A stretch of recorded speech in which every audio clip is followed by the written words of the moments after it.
Shalom Israel. Hope everybody's doing well today. Yeah, vegan is let's put it on. No, you bring it over there once you get started with it. Shalom, sir. Good to see you. Okay, so once again, shalom everybody. Hope everybody's doing well today. No, I know Shamshawan's normally on Wednesdays, and we swap spots.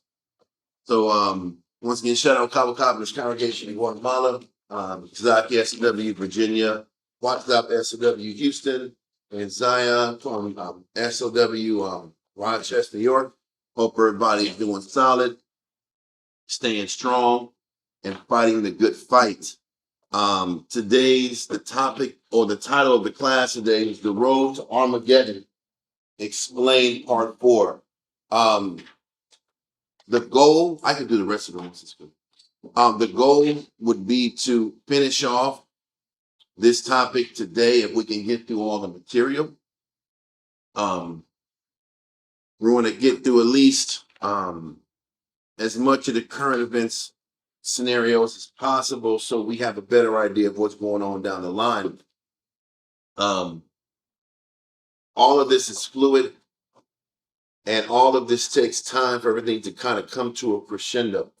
So we're going to take our time and continue to explain how the Most High is in control of all of these events in Iran, between the United States and pretty much the entire world.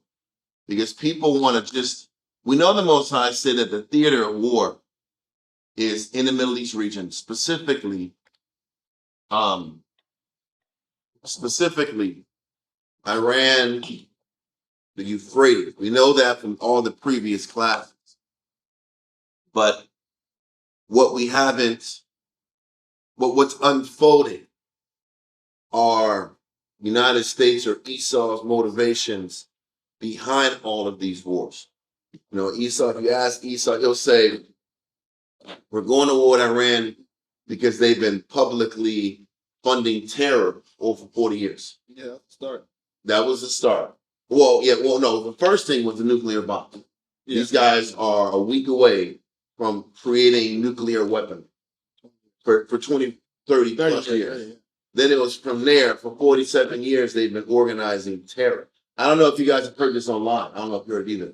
But since Iran destroyed certain aspects or certain of United States, radar systems, do you realize that Iran has started to actually have rain and water in their area? Some of the radar systems that were set up in the vicinity of Iran was keeping Iran in a perpetual drought for 20 plus years. And they said since the radar systems were destroyed, all of a sudden the people can have water. It just shows you the depth. When it says that the beast or Babylon has done great things, yeah, now it kind of lets you know what kind of great things they are. You sit back here and you use your radar systems to mess with the atmosphere to keep a country from having water, so it's maintaining a perpetual drought, yeah, so that the kingdom or the empire can eventually collapse faster. It's insane. It's insane the depths Esau will do to maintain his power. But with that concept on your mind, let's go to Jeremiah chapter 49, verse 7. Jeremiah 49 and verse 7. Right. Jeremiah chapter 49 and verse 7. Concerning Edom. Now listen, we're going to read throughout Jeremiah, Ezekiel, and different chapters explaining Edom in different names. Edom, Babylon, the Chaldeans, all of it. But they're all saying the same people and the same empire. Okay? So it says, concerning Edom, read on. Thus says the Lord of hosts, is wisdom no more in Teman? Listen, Teman is one of the family members of Esau, specifically Esau's grandson. I want to make sure I prove that real quick. Hold this. Go to Genesis chapter 36 and verse 15. Genesis chapter 36 and verse 15. Genesis chapter 36 and verse 15. Because when they say things like Taman, you need to know that he's not talking about necessarily a city, but he's talking about the people and the nation that's attached to Esau. So read Genesis 36 and 15. Genesis 36 and 15. These were dukes of the sons of Esau, the sons of Eliphaz, the firstborn son of Esau. So it says, these are the sons of Esau, the dukes or the leaders after Esau, the sons of Eliphaz, the firstborn of Esau. Read on. Duke, Taman. So Taman was the son of Eliphaz, which was the son of Esau. So what are we saying while we going there? Jump back to Jeremiah chapter 49 and verse 7. Jeremiah 49 and 7. Concerning Edom. Now what we're going to do, we're going to be reading about Taman later on down the line, the literal city. But let's read this. Thus saith the Lord of hosts, is wisdom no more in Taman? Is counsel perished from the prudent?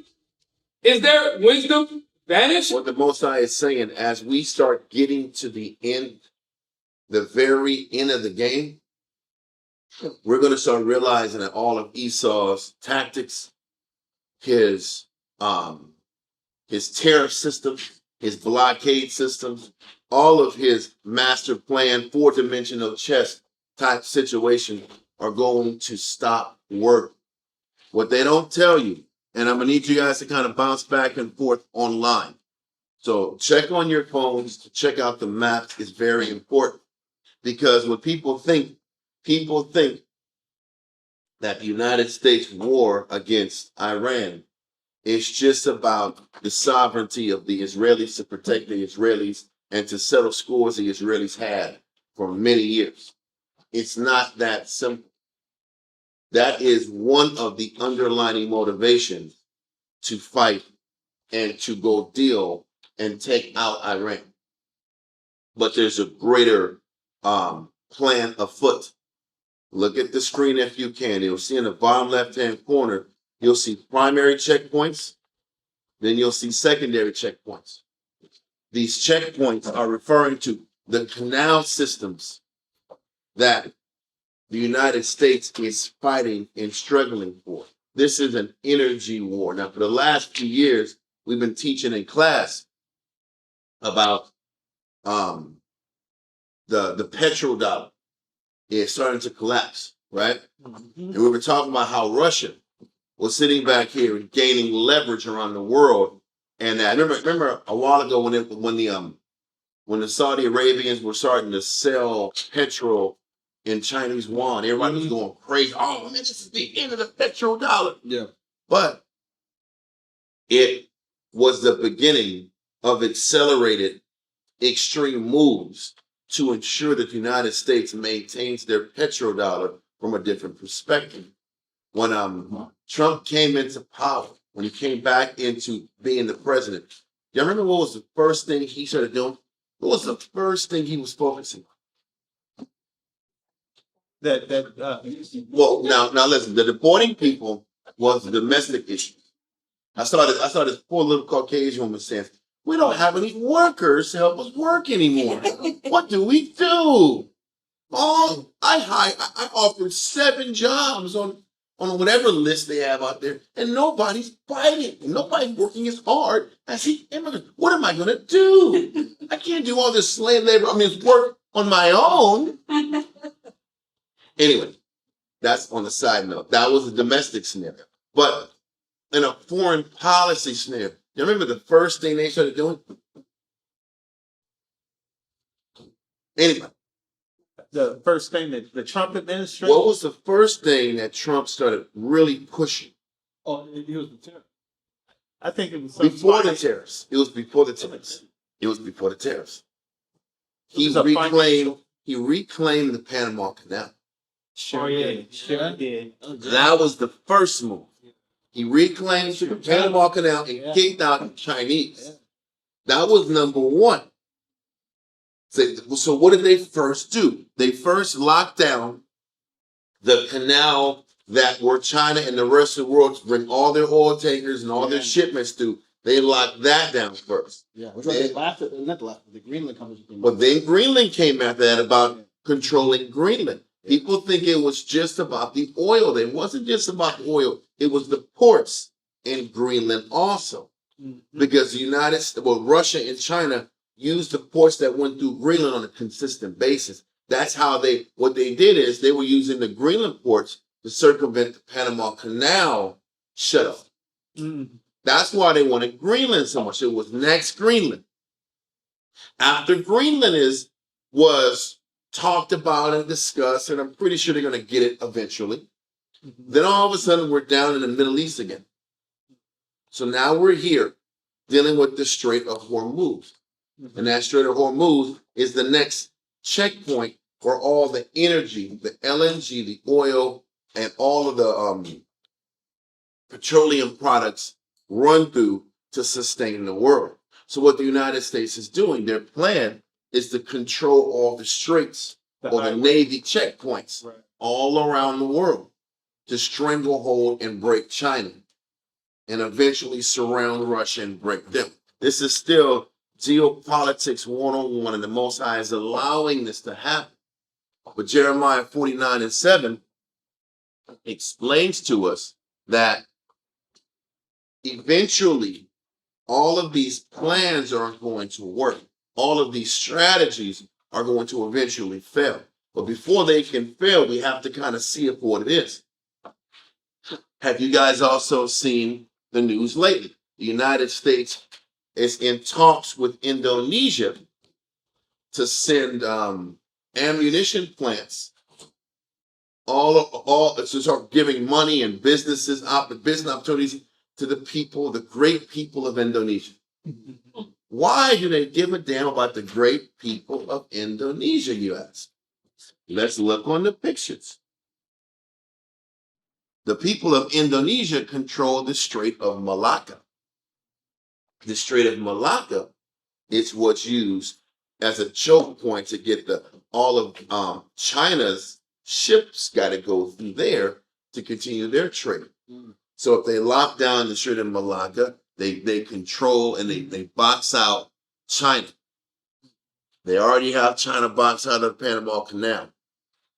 They're trying to sit back here and go to war with the Iranians and shut down the Strait of Hormuz so that oil can't get to China that way either. Yeah. They don't care who else has to fall in the midst of this conquest. The entire world is on the verge of starving out. Now, luckily, the Most High is still buying us time because on this ceasefire scenario, you get different propaganda scenarios, but the word is that ships are coming out. Some people say that Chinese ships are being seized. Maybe a couple are, but some are coming out too. So people are getting oil and they're able to tread water until this war is still battling. Everything is, when you see Jake, guy you don't like in the streets, you say there's 4-letter words on pause, dog. But I'm going to come back and get you. Yeah. That's really what this war in Iran is. Everything's just on pause. So everybody gets their weaponry right, their money right, their bombs right. Everything has to get right. But everything is cooking. Because the ultimate objective is to remove the Saudi Arabians off of the playing field. This is why you can't trust Esau. Esau was sitting back here in Ukraine and said, the Ukrainians said, the United States will back us forever. All of a sudden, they don't have as much weaponry as they had. They will sit back and drop you like a bad habit. What's happening with the Saudi Arabians is they were expecting this massive bombardment of protection from the Iranians. But what they're really doing is U.S. is goading the Iranians to destroy all of the oil refineries in the region. Have you been sitting back here and watching on television all of the oil refineries being blown up around the world? Whether it's in India, whether it's in Australia, certain parts of the United States, certain parts of Russia, oil refineries are being blown up all around the world. Why is that happening? Because what's what's happening is the goal is to strangle the movement of oil and to retard how quickly the oil can be processed and refined. The goal is to have a global energy crisis. What people don't understand is the controlling of all these checkpoints is being set up so the United States can be the number one, by a long shot, global exporter of oil, gas, and LNG. One say, I'll let you say something. But what's happening is this is why they don't care if the Saudi Arabian oil fields get blown up. Because when Iran starts to blow them up and blow up all of the Saudis' infrastructure, then what ends up happening is it's going to take the Saudi Arabians years, maybe decades, to get business up and running again. But in the midst of the Saudis having to get business back up and running, who's being strangled and crushed? China. Don't forget, after Panama Canal, then it was Greenland. Then what happened? Then they took Venezuela. Why was Venezuela so important? You had to take 1/3 of China's oil supplies and remove them off the border. So they took China's access to Venezuelan oil. They say China uses 4 times the amount of oil of any country in the world. You just took out Venezuela. You're bombing Iranian oil production facilities. So it's harder to get oil from Iran even to China. Then you're sitting back here and you're wiping out the oil locations in the Saudi Arabian Peninsula that was also being sold and bought by the Chinese. And then you still have Russia on all of these embargoes and all of these, not tariffs, but what do you call it? Sanctions. Sanctions. So it's very difficult to still get the Russian crude to China also. So they're strangling them by controlling all the oil supplies. Because once I had it, I didn't send it, but once you take out China's oil, you control them. Why am I saying this? This is the plan. This is the game that Esau has. But the Most High is about to sit back and turn things upside down. What were you going to say, Moselle? You had your hand up earlier? Lost my thought, but go ahead. I catch you. Just like I did. But so this is what's happening. And then there is a fight. Funny thing is, they're even sitting back here picking a fight with Turkey. Israel is saying that the Turks or the Turkish people are a threat to Israel's global security. But also they're fighting for those Turkish straits where Russia sends their ships out to do business also. Everything's about controlling choke points, naval choke points, shipping choke points, to strangle all of their competitors. Now, there's another image right here online where it says the U.S. now produces more oil and natural gas more oil than Saudi Arabia and Russia combined. Look at it. But how are they able to do that with Russia? Blowing up the processing plants. How are they able to sit back here and take the throne from the Saudi Arabians, allowing Iran to blow up the damn Saudi Arabian oil fields? So now the United States is pumping out more oil and LNG than everybody else. Don't forget, the United States was pushing, the beast was pushing NATO and all their allies not to buy oil from Russia. So where is Europe buying their oil from? The U.S. and the Saudi Arabians. But now the oil can't be bought from the Saudi Arabians because of the blockade. So who's getting access to all the oil or selling all the oil? It's the United States. They're the ones running and controlling the whole show. And this is where the fighting and all the wars are building up to a crescendo. People don't remember even back in World War II. Does anybody remember why the Japanese bombed Pearl Harbor? They were getting starved out. And they were going to die anyway. So the Japanese were the number. The Japanese. No. The Japanese were the number 3 industrial nation on earth. Right. It was United States, Germany, and Japan. Now you know why they were actually in a war. Yeah. But what happened is The United States did sanctions on Japan. And Japan only had like 2 months worth of oil left in reserves because the United States was using their Navy to stifle access to oil even back then. People don't realize a lot of times this is why wars are had. Even World War One, people don't realize that. Why were the Germans vilified in World War One? Because the Germans in World War One were out producing England, and they were a threat, and they were setting up gas pipelines with the Ottoman Turks to sit back and have a straight V line from Iraq all the way to Germany. And Britain saying, no, we can't have this. So we're going to sit back here and start a war to break Germany, break the Turks, the Ottoman Empire, and get control of the entire Middle East region so we can get that oil and control it all. What do you think's happening now? The things written aforetime written for our learning. This is why the world wars are about. It's not about fighting for freedom and world peace. access of this, the access of powers, or the access of evil and the allies. All that's crap. It's about fighting for control over the natural resource.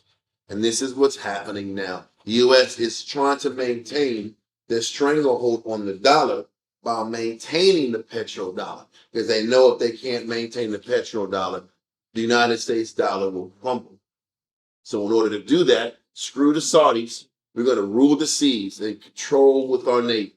This is the plan. But with that, go back to Jeremiah 49:7. Jeremiah chapter 49 and verse 7. You got it? And I believe the ultimate, it's more than the oil. That is what it really is. The fight between the petrodollar and this new dollar that they want to put out. But it's still about the oil. The funny thing is this. I mean, it is. Wait, hear me on what I mean. If clean energy was so great, why won't anybody stop and do clean energy? Because it makes some money. Because it's capped. What I'm saying is it's capped. It's only going to do, it's a side hustle. Clean energy is a side hustle. The real power is in the reason the petrodollar is valuable. Mm-hmm. The only reason the dollar can be maintained by the petrodollar is because everybody needs the oil. That's my point. My point is the whole world needs oil and gas. Right. And because the whole world needs it, if the United States maintains access to all these choke points and the oil, they control, the dollar maintains its value. It is about the dollar, but the dollar means nothing without the value of the oil and gas around the world. So it's still about the oil to keep the dollar up, to maintain supremacy. Okay? Right. So let's continue. Read verse 7. All right, Jeremiah 49:7. Jeremiah 49:7. Concerning Edom, thus saith the Lord of hosts, is wisdom no more in Teman? Is counsel perished from the prudent? The thing is this, there's the rest of the world is starting to fight back. The rest of the world powers are starting to fight back.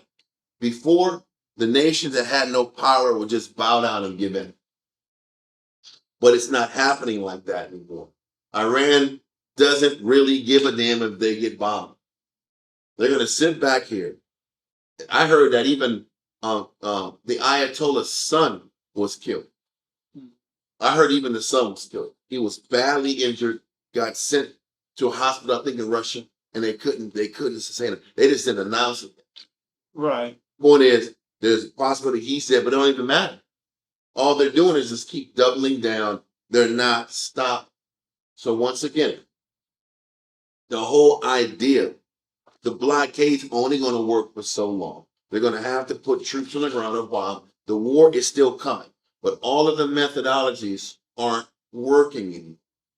You can't just bully the regime change operations, the political protests. I heard the Iranians sat back here and arrested like 10 guys trying to sneak Starlink software into Iran because they got to find a way to get in and get eyes inside because their satellites were destroyed. So they got to find eyes and ears on the ground before they actually physically go to war, or they're going to be going blind in the war. They're going to get destroyed. Point is, all of these old antics aren't working anymore. The freedom crusades, the protests, The public, getting the public outcry against them, all of the alibis and the tactics are running thin. Read on. God. Is that all of verse 7? No. Continue. It says, is counsel perished from the prudent? Is their wisdom vanished? It looks like from the outside, maybe not. But the wisdom isn't working at the same degree as it used to. Public sentiment isn't working. Trump is, I don't know if you heard, Trump was like kicked out of the like war situation room a couple of days ago. He got kicked out of the war room. Listen, military guys are resigning. The guy that was in charge of like nuclear armaments, he just got out of there. He's quit. Yeah. Like these things aren't working anymore. Normally this is solidarity. Well, But there was like in the 13 nation- scientists went missing that were working on airspace and nuclear preparations all around the country. They also went missing. Bro. So all these tactics that the United States used that used to work, it's not as smooth of a transition as it used to. So let that go and go to Isaiah chapter 44, verse 24 through 25. God. Isaiah chapter 44 and verse 24. Right? I'm ready. God. Thus saith the Most High, thy Redeemer, and he that formed thee from the womb. I am the Most High, that maketh all things. Don't forget, the Most High makes all things. The Most High inspires all of these nations to make the decisions they're going to make. The Most High puts it in all of these people's mind to obey whatever the Most High wants them to obey. All the players are in. Like I said, for the last few weeks, we've been talking about the cast of characters that are all into this one area, ready to go to war. The Most High's got them here. Now we're starting to see over time what Esau's or what the United States' real motives are in these wars and the war strategy with Iran. It's to cripple China, maintain dollar dominance, remove Iran off the board. If you can remove Iran off the board, now 2 major oil exporters to China are done. You practically have China eating at the palm of your hand. And once that happens, you economically crush China, and then the only competition left is Russia. So the Most High knows what he's doing. He's putting all the cast of characters together, and the Most High is in control. Everybody wants to act like Esau is the one making all these decisions. The Most High has the mind of the king, like reading Proverbs 21:1. Read on. God. It says, I am the Most High, that maketh all things, that stretcheth forth the heavens alone, that spreadeth abroad the earth by myself. The Most High is the one who sets all these scenarios up. Read on. That frustrateth the tokens of the The liars. Most High says he frustrates the signs. The tokens are signs of the liars. Everybody that's setting up these strategies in the war rooms, these plans of attack, these plans to execute whatever they want to execute, he says the Most High frustrates the tokens of the liars. By now we know who the liars are. The liars are the ones who set the propaganda up to make the innocents look like the villains. The liars are the ones who use propaganda to sit back and get into every single country and rob their natural resource. He said, but the Most High is frustrating the tokens of the liars, the signs of the liars, the plans, the projections. Don't forget it. If you ever watch or read the RAND report, RAND reports, they're hundreds of pages, and they're paid think tanks that elites pay the brightest minds on earth that do war game simulations, financial war game situations, some situations, and they're the ones who are writing out these plans 10 to 15 years ahead of time. All of these things happening in Iran was written about in the early 2000s when they were sitting back and planning the Arab Spring. So it says all of the tokens of the liars, they're going to be frustrated. The Most High is going to sit back here and not allow the United States to get away with the complete domination of Iran. Is Iran going to get blown up? Hell yeah. But the Most High is going to frustrate them in that particular region as it was meant to be. We're going to provide more proof scripturally to back that up. Read on. Says that frustrated the tokens of the liars and maketh diviners mad, that turneth wise men backward. Most High is going to turn wise men's plans back. The United States is going to have to retreat on some of these. Even right now, what are they doing now? They're moving back, and they're grouping. This is like 2 or 3 times. I think Trump just said a day ago, we're going to say they have an indefinite ceasefire. Why? You're still going to go and fight. So why are you doing an indefinite ceasefire? Really, it's not indefinite. You know when you're going to fight, but you want to sit back here and maintain that feeling of what do you call it? The element of surprise. Yeah. You want to maintain the element of surprise, but you're sending all type of warships and equipment still to the region. But he says the Most High is still pushing them backwards. Read on. And maketh their knowledge foolish. And maketh their knowledge foolish. All it means when it says their knowledge is their planning, their forecasting, their scheming, what they're doing to set up empire. Okay, let that verse go and jump to Joel 2:20.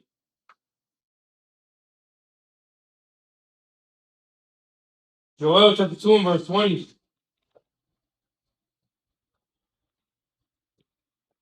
Right. Almost. Yeah. Read that, sir. Joel 2 and 20.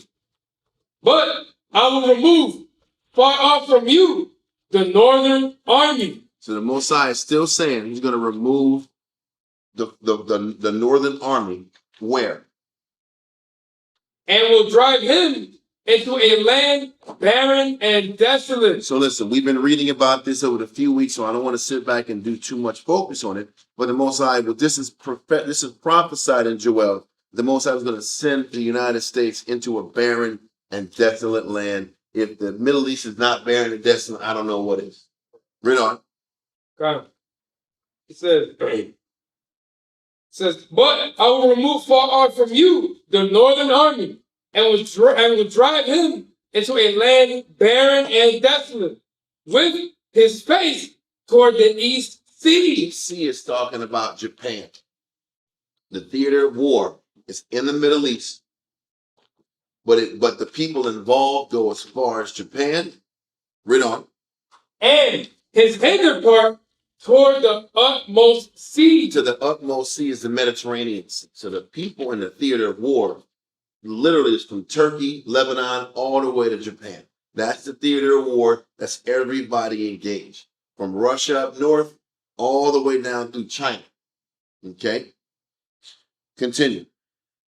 And his stink shall come up. Scripturally, it says his stink shall come up. Hold this verse and go to Psalms chapter 38, verse 5. This will explain stink real quick. Psalms chapter 38 and verse 5. My wounds stink and are corrupt because of my foolishness. Listen, the stink is dealing with corruption and foolishness. So what is it saying? It's saying in Joel chapter 2 and 20 that the corruption of the United States is going to come up. People are going to see the corruption and everybody. I said a few weeks ago about this is referred to as the Epstein Wars. Yeah. All it means is, listen, the gig is up and everybody sees the filth and the corruption of this country. They see that they're not going here to take out Iran because the Iranians for 45, 47 years have sat back here and committed terrorist acts. Nobody believes it. Well, which is why there was such a big rush to buy all the social medias and have control of all the media, because the younger generation wasn't buying it. Mm-hmm. They weren't buying the propaganda. They were able to spot it out very quickly. And it was causing a crisis amongst the different. They were buying out a lot of social media influencers, trying to get them to push the message. We already knew what was going on. Got it. So, and the Most High allowed enough truth to be out there so people can look past the propaganda. So once again, the propaganda, getting the people's approval was so important over the 30, 40 years of their power. Now it's a lot harder to do the sneaky moves that they're making. And once again, these verses are written in a way where you can see it's been a gradual descent. Trust in the United States, trust in the United States policy has been on the decline for quite a while. Okay? So the corruption is being revealed. Read on. It says, and his stink shall come up, and his ill savor shall come up, because he hath done great things. Listen, the crazy thing is, like I told you before, when the radar systems that was dialed in and linked in to Iran were blown and destroyed, then all of a sudden rain was actually able to happen in the region. What people don't understand is the United States has been controlling weather patterns for decades. It's just not talked about, but the information is coming out more and more and more that they can control tsunamis. Listen, there was a tsunami that hit in Australia that blew up oil refineries. Why did that come? Where did that come out of? It came out of nowhere. Because natural catastrophes might not be as natural as you think. Earthquake? All these earthquakes in diverse places, there's a very high probability that they're man-made. But once again, the Most High is still in control of it. Right. He's allowing these things to happen, but this doesn't change the fact that the science is real. And this is part of, I would imagine the same thing was happening to Syria. Because they couldn't get no water in their region. They were being starved out for 10, 15 years after the Arab Spring. So all of these great things, these marvelous, wicked designs are being exposed, and the world's starting to see it. Let all that go and go now to Jeremiah chapter 50 in verse 28. Jeremiah chapter, matter of fact, no, not 28, Salaki. It's Jeremiah 50, verse 36 and 37. Jeremiah 50, verse 36. Jeremiah chapter 50, verse 36 and 37. Ready? Wait, I'm sorry. I said 36 to 37, right? Yeah. It's really 35 to 37. Salaki. Jeremiah chapter 50, verse 35. A sword is upon the Chaldeans. Now listen, the scripture says a sword is on the Chaldeans. Now hold this verse because we got to sit back here. I told you earlier it's going to be a lot of scriptures about Esau, Babylon, and the Chaldeans. I want to go specific. Let's go to Ezra chapter 5 and verse 12. Ezra 5 and 12.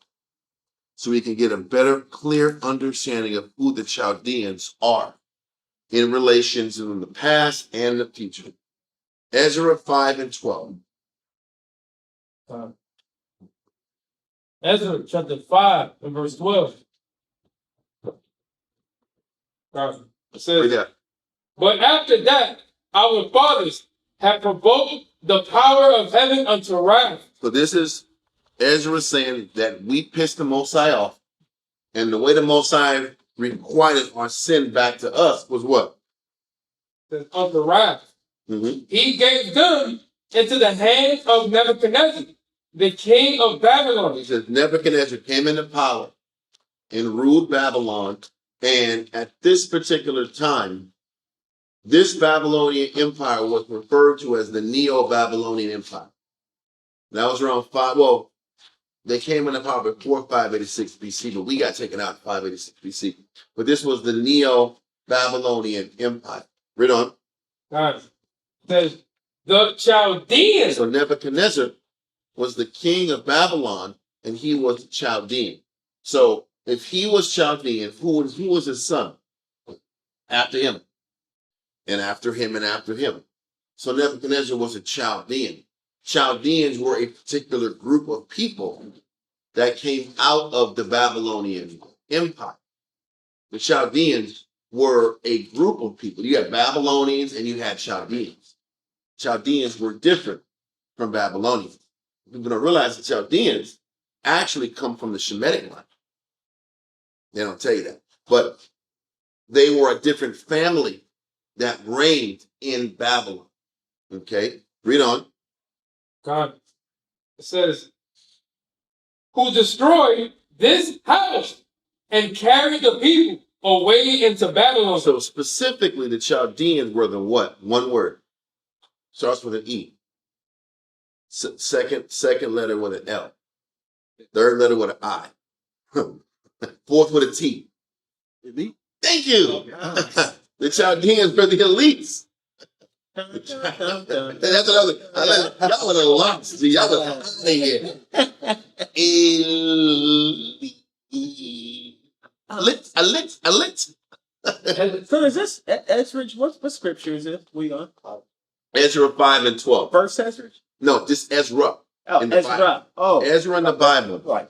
5 and 12. So when we're reading in Jeremiah about the Chaldeans, he's specifically talking to the leadership of America. We've had 1,000 verses, Psalms 137, that talks about Babylon as Edom. We got that. But now when he's saying the Chaldeans, he's talking about the elites of Babylon, or the elite of who? Edom. So let's go back to Jeremiah chapter 50 and verse 35. Jeremiah 50 and verse 35. Am I going too fast? Okay, read on. A sword is upon the Chaldeans, saith the Most High. Most High says the sword's coming to the elites of Esau, the elites of the United States. He's coming to destroy the leadership, the decision making. Read on. And upon the inhabitants of Babylon. And the inhabitants of the people living in the country that the elites are running, are going to feel the blowback of the elites' decision for global dominance, global hegemony, and that controlling and that choking out of all the control of the petrodollar oil. With all those Navy blockades, all of those plans the Most High sees, and is going to turn everybody against it. Read on.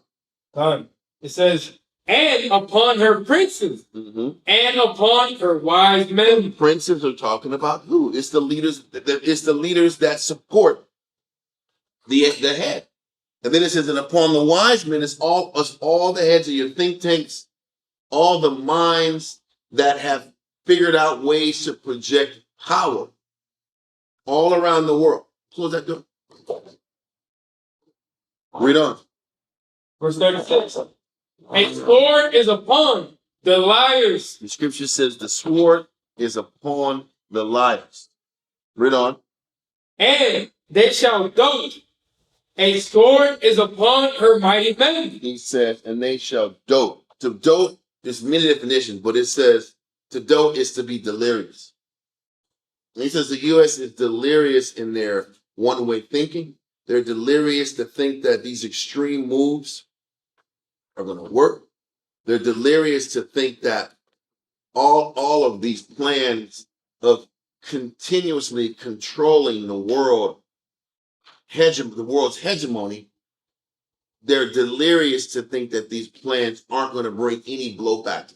Because they keep putting pressure all around the world. Once this next phase of oil reserves runs dry, and if and when the Saudi Arabian region blows up and the oil refineries blow up, and then once Iran is blown up so bad where they're unable to produce oil, then what? Because I can see that happening. All the United States got to do is keep bombing Carg Island and all their little outfits where they have their oil snares set up. Listen, yes, Iran has their weapons underground in mountains, but their oil is out there in plain sight. So the United States can do decapitation missiles and blow up the oil. And they said what we're going to do is blow up the Saudi Arabian region's oil. So if the entire region is dry, listen, for those of y'all who've done dope in the past and was around that world, when the streets is dry, what happens to whatever's left? The prices get what? Yeah. The prices get jacked up. What do you think's happening on a global scale? This is what's happening. There was a major bust in Miami, and the streets don't have no lean for a little bit. And whoever got the lean can sell it for crazy high rates. I'm trying to keep it as clear. You know, Daliadi's not here right now. So I got to bring that other side to explain things. Normally I'll be geopolitical, and he'll give me like the street version of it. I'm trying to get both so we can get it. Like, oh, I get it now, dog. You guys is crazy, man. They're raising those prices up. They won't get paid, dog. Yes, the United States is raising the cost of LNG. They already cut off Russia. That's why they blew Nord Stream up, so that the Russia couldn't bring oil to Europe. So Europe's been buying oil and LNG from the United States ever since, boosting them up, boosting the dollar up. They already got Venezuela. That's, if you want Venezuela oil, you go through them. Everything's happening to control and bring everything back to the United States. But the Most High said, the sword, read verse 36 again. 36. A sword is upon the liars. The sword is upon the liars, because they don't tell you this is their plan, do they? No. They're saying we're fighting for freedom. This operation something, freedom. It's freedom. It's epic fury, whatever the hell you want to call it, to justify the pillaging of the entire world. Because that's all this is. It's a big shakedown mission. Sit back here and say, yeah, we love the people of Indonesia. We want to sit back and send you jobs and money. Oh yeah, and don't let Chinese ships get past. Because we're going to send you weapons to blow them out of the water. If this is not, hey, you ever saw Goodfellas? He says, if you sit back here and you're late on the payment, F you, pay me. You sit back here and your business is slow. F you, pay me. Remember that? Everybody's like, man, those dang guineas are a horrible God. Well, how about the United States is worse? They're worse. Everybody was talking about the street crime and the street criminals and the shakedowns on the street and the alleys. The United States is the biggest gangster on earth. Anyway, he says, and they shall dope. They're delirious in their lives. They're delirious in their propaganda. They're delirious in their delusion. Read on. It says, a sword is upon her mighty men, and they shall be dismayed. Read on. A sword is upon their horses. He says the sword's going to be on their ships, their tanks, their flying vehicles, their naval commands or naval ships. The sword's going to all of their equipment. Read on.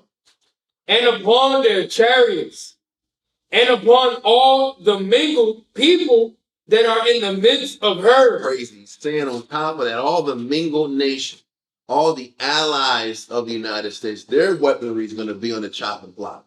Their missiles, their planes, their F-35. What's the next one? The F-35s, all these fancy whatever machinery. New bombers. All their bombers, all of their naval ships. He says they're going to be destroyed, and all the NATO members and all the mingled people that are allied, they're going to be destroyed also. Read on. And they shall become as women. What does it mean? Is the Most High is going to make the conditions so bad? The world powers are going to lose their what? Their confidence, their strength. They'll be helpless. They're going to be helpless. They're going to be weakened. This is coming soon. Now, this is the situation. When we sit back here, when we go over topics like this, yes, it's important to explain the urgency that's in front of us, but also you have to know the Most High is still giving us windows of time. Since we've been going over topics about how Russia's been getting pulled like a hook, their mouth being pulled. Is it happening? Yes, but it's moving slow as hell too. Okay. This thing started in 2022. We're in 2026. They've been fighting for 4 years.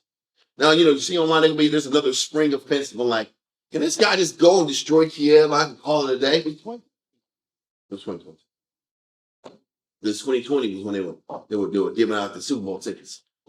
Okay. But in 2022 is when the war started.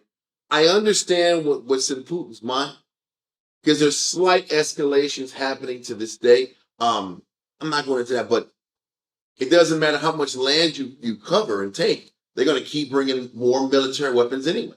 So if they're saying, if you want to blow up and if you want to have Ukraine as a graveyard, then it'll be a graveyard. It's better it's done in Ukraine than in Russia. That's the thing. So what am I saying? The Most High is saying the conditions are going to be so bad that that the mighty United States Army is going to be like women. And it's already, you're already seeing kinks in the army. People are getting sent to the Middle East and they're not really feeling it. They're not really comfortable. And some people are saying they don't want it. That's already happened. But let's continue. Got it. I don't want to focus. I want to kind of continue in the topic. There's more here. Got it. And they shall become as women. A sword is upon her treasures. So what is it saying? He says the war is for the United States treasures. What is their treasure?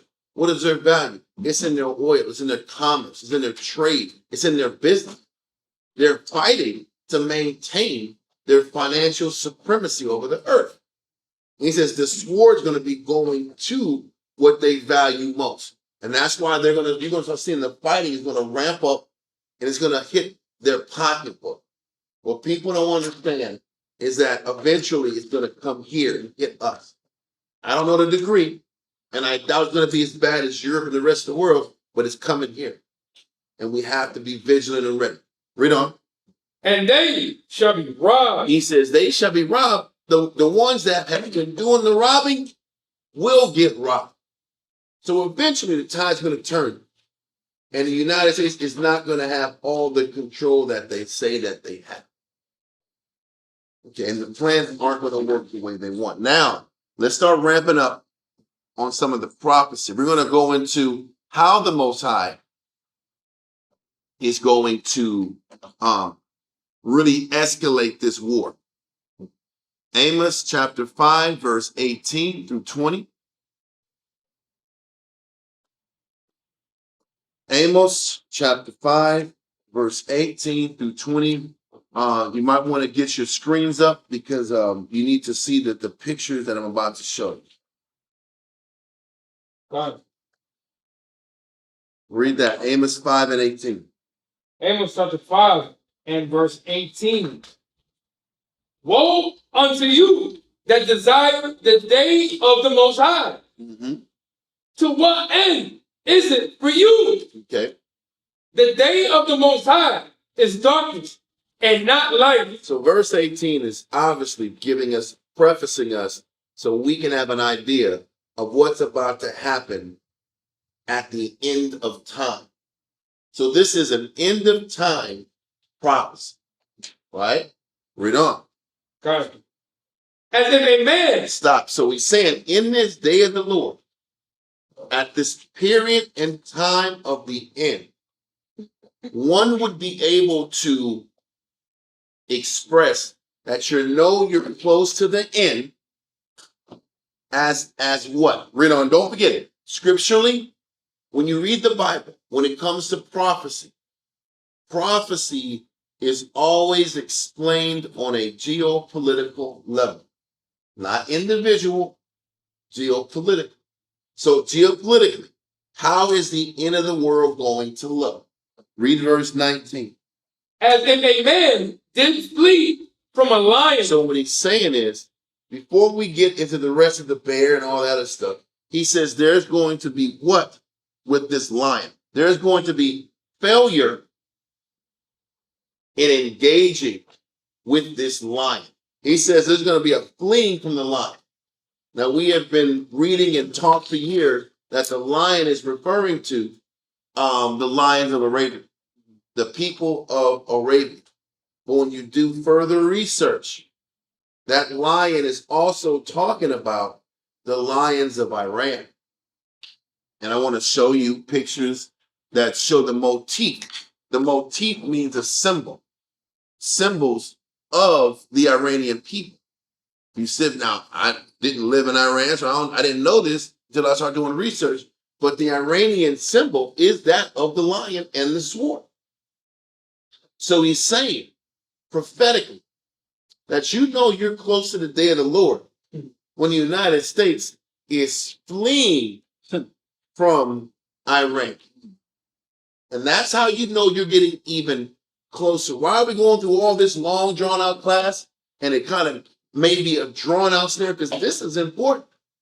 You have to go through all these things. The lion that the United States is fleeing from is that it's Iran.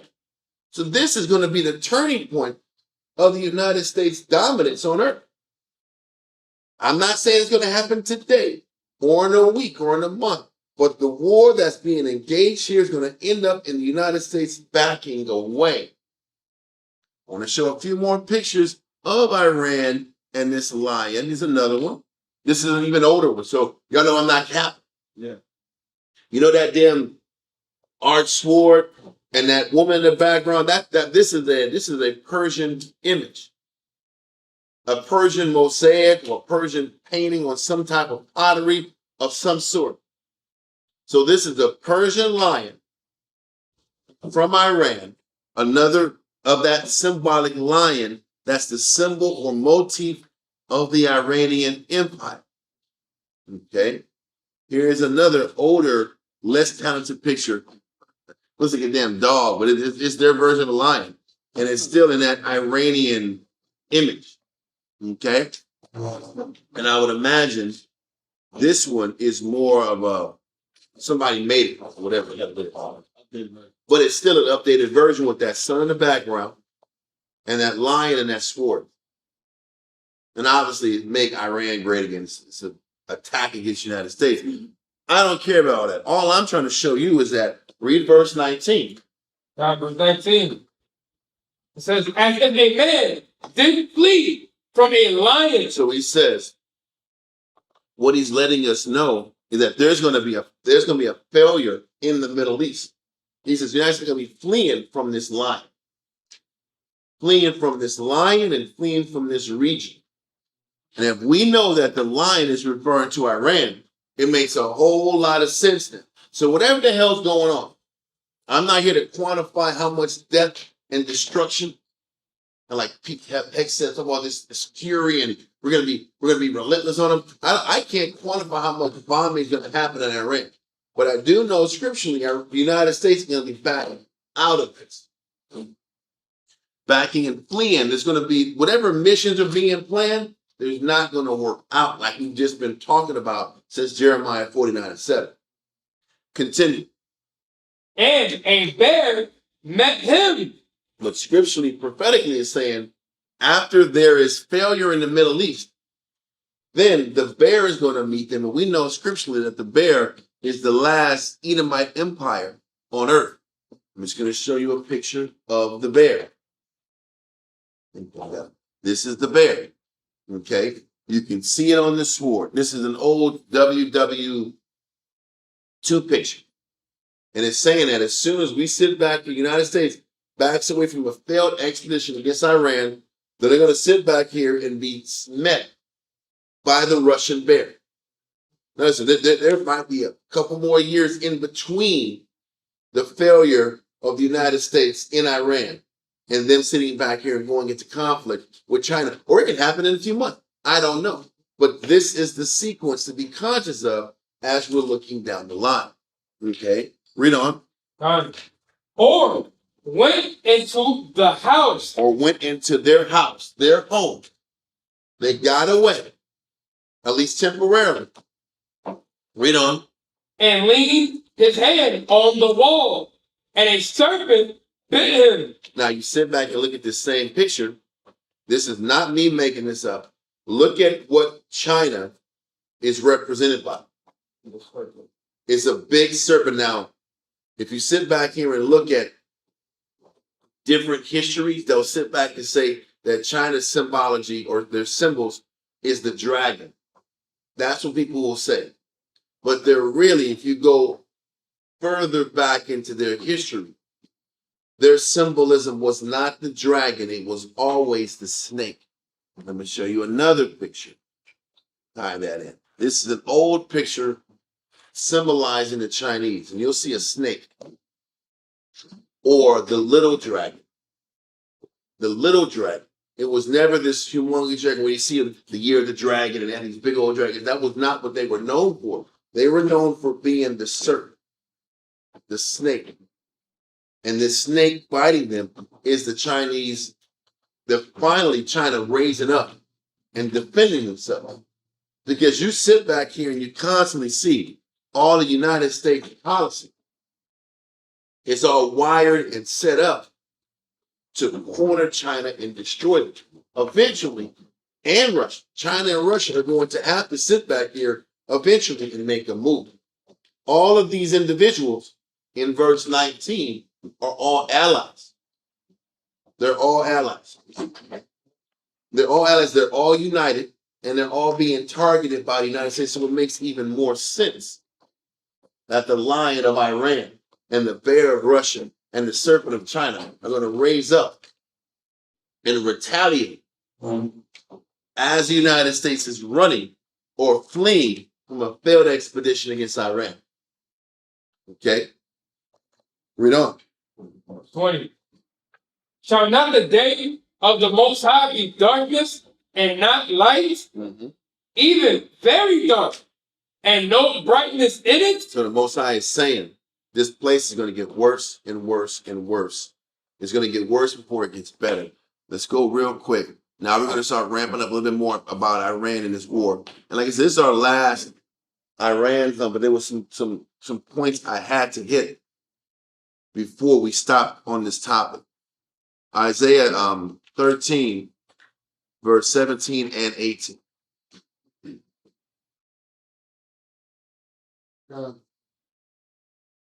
Isaiah 13, verse 17 and 18. Isaiah 13 and 17.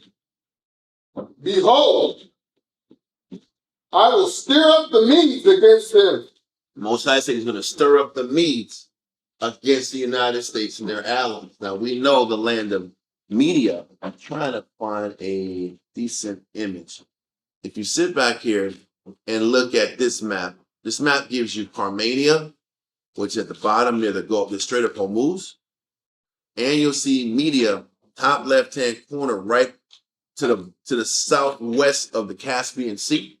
You'll see Media, and in the direct south, closer to UAE and the Persian Gulf, you'll see Carmenia. So what the Most High is saying, the Most High was going to stir up the Medes. Let me sit back here and find an image of Iran if I got it. I know I just can't.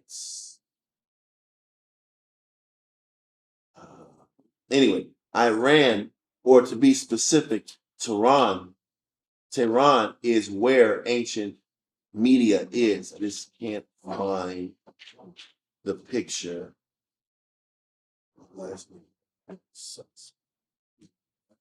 I know. It's time.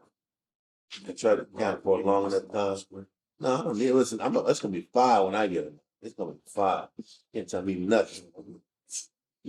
But let me sit back like that. They gotta sit back and do this. Israel, we have to listen. If I start doing Malcolm X poses, I gotta check in. Anyway, that's me being said. I can't find this. You gotta trust me. I've shown it in different classes. Tehran is literally where the Median Empire was. Okay, so read verse 17 again. God, Isaiah 13 and 17. Behold, I will stir up the Medes against them, which shall not regard silver, and as for gold, they shall not delight in it. The scriptures are literally beautiful. Because for 47 years, Iran resisted regime change operation. The rest of the world took the deals, took the bribes, sat back here, and just couldn't get past the sanctions. They've been sanctioned for 47 years and have not fallen off. And you know the United States has been constantly saying, if you want a deal, we got you. If you want a deal, we got you. They're one of the only countries that aren't run by a World Bank or an IMF bank. It says they did not take the bribe. They weren't moved by gold. This is how you know the scriptures line up exactly with real life. So it says these Iranians, the city of Tehran, the country of Iran, never took the bribe. Read on. God, verse 18. Their bows also shall dash the young men to pieces. Now we know the modern day bow is the missile. The modern day bow are these drones. They're the one, well, with the United States help. I was told that Obama sat back here and dropped off a drone to Iran as a peace gift to kind of set up some diplomacy with them. They took it, re-engineered it, and revolutionized modern day warfare. Then they sat back here and they sent a bunch to Russia. Russia sat back and re-engineered theirs, and they're sitting back here and revolutionizing warfare. Point is, these are forms of what?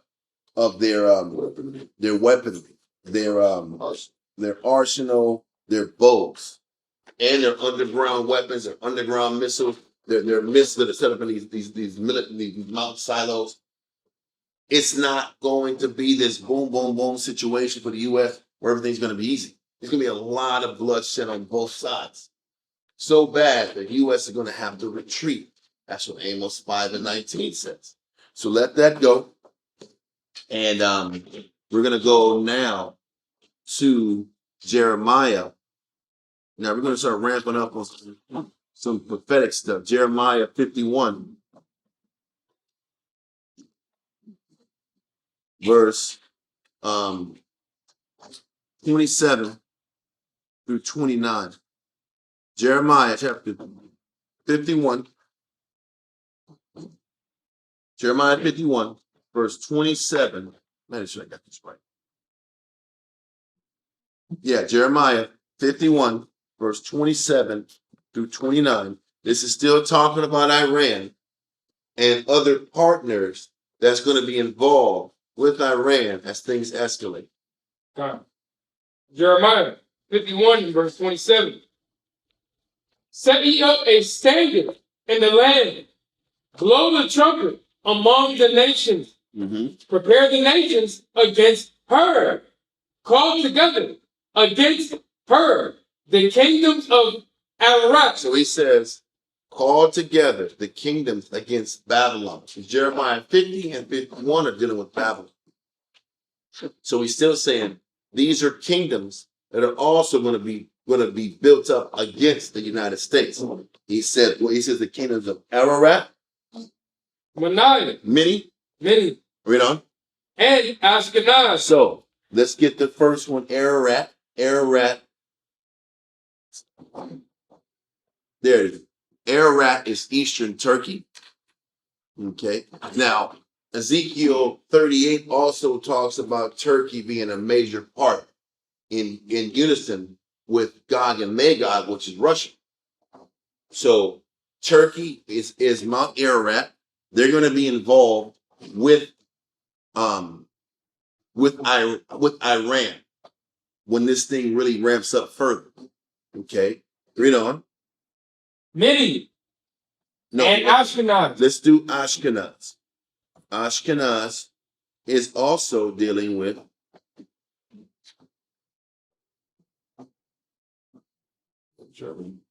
Ashkenaz is Turkey. This is the table of nations from the beginning. You'll see the whole Turkish area. You'll see Ashkenaz.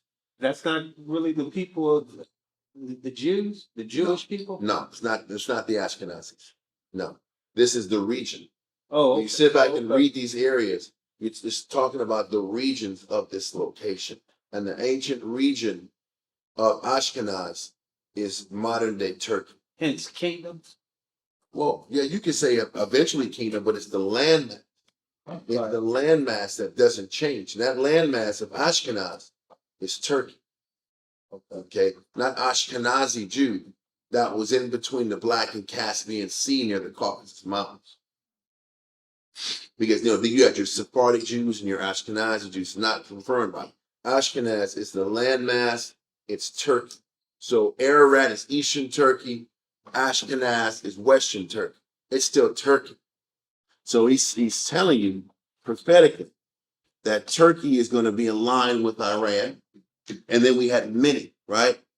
Let's get many. I just saw that. You said Ashkenaz is Western Turkey? Yeah, so it's just Turkey.